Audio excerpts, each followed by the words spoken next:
And welcome to all you Sagittarians. Welcome for your monthly horoscope in general for July 2016 for you Sagittarians. So let's have a look.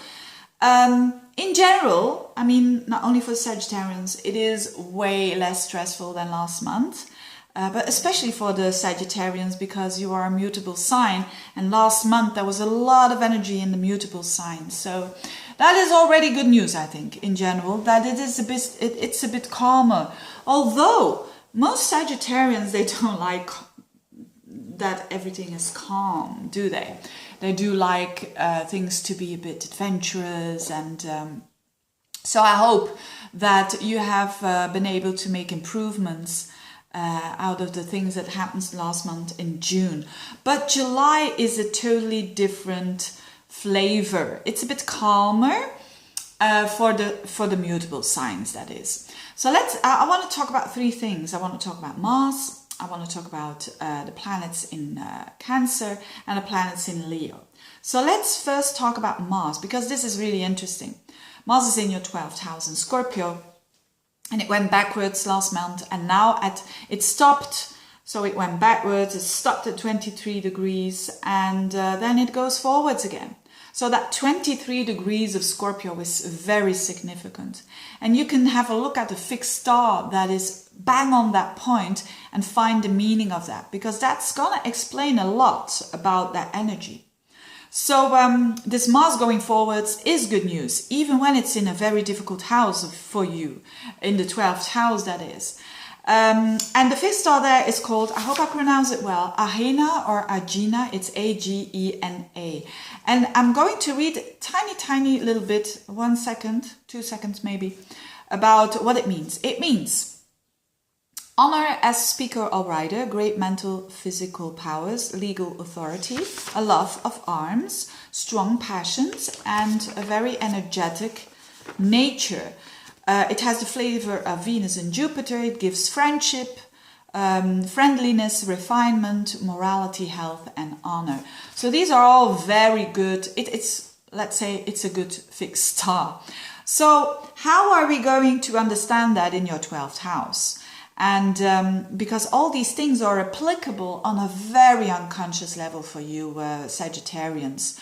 So Mars in the 12th house is tremendous, and going direct so strongly in Scorpio is tremendously insightful. Because the 12th house is that house of your blind spots. And it is that house of if you look at your blind spots and you're not afraid of looking at it, it just becomes a part of your wisdom. You know, Sagittarius is the sign of wisdom. And what adds to your wisdom is that now you know yourself way better on a very deep unconscious level with that Mars there. And because Mars is battling, and it battles old patterns and old behaviors that are maybe a bit of obsessive behaviors because it's in Scorpio, and you're just cutting through that. And it's also very healing because this energy trines Chiron. Chiron in Pisces in your 4th house of your roots, you could say, what you are all about. This is a very important transit for you Sagittarians, but very much under the surface. So there is something that has been healed, or that is going to heal in July. That has to do with maybe an old pattern that was not suiting you anymore. And now you say, I'm done, and for once and for all. And that's good news. That is very deep psychological stuff. But Sagittarians, they always look very uplifted and very positive and all of that. But a lot of Sagittarians have planets in Scorpio, like their Mercury or Venus. So a lot of Sagittarians aren't all so bright and light. So especially those who do have planets in Scorpio, like a Mercury or a Venus, are going to feel this energy very strongly, that it heals them, because you have not escaped it, you have gone through the pain and healed.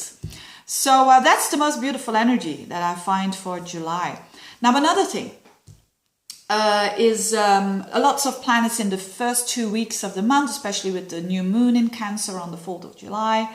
And so a lot of planets, Venus, the Sun, Mercury, and that new moon The first 2 weeks of the month, it's very much an emphasis on Cancer, which is your 8th house. Again, it is a water house, and it is it is again a very deep psychological house.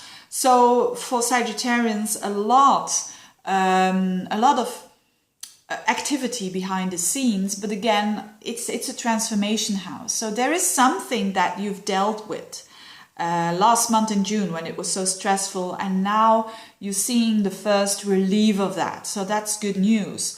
Although it does bump into Pluto and Uranus, but you're not a cardinal sign, so you will feel that less stressful than the cardinal signs, which are Libra, Aries, Cancer, and Capricorn.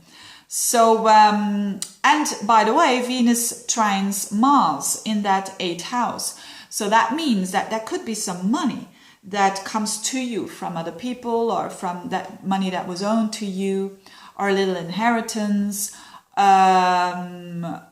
that's good. That's good. And it can come out of the blue, actually. The last part of the month, so the last 2 weeks of the month, is ideal, of course, if you can, to travel.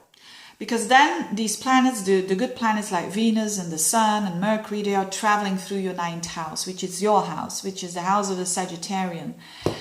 And so this is fantastic for travel. So if you're traveling, this is really beautiful, because there's Venus there, and also the Sun later on, and the Mercury as well, will trine with Saturn and Uranus. I made a separate video of that, of the trine of Saturn and Uranus, which I'll put a link below to explain much more in detail what this is all about.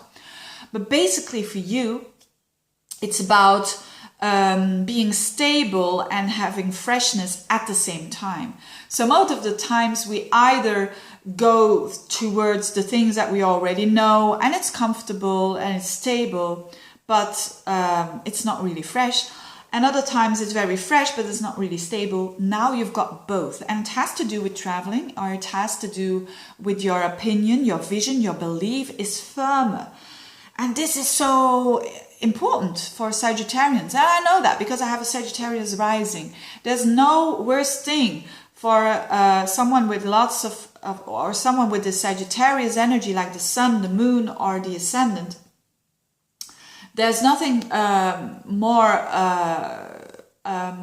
crisis-like, you could say, than losing your belief. You're losing your belief in whatever it is for you that is important.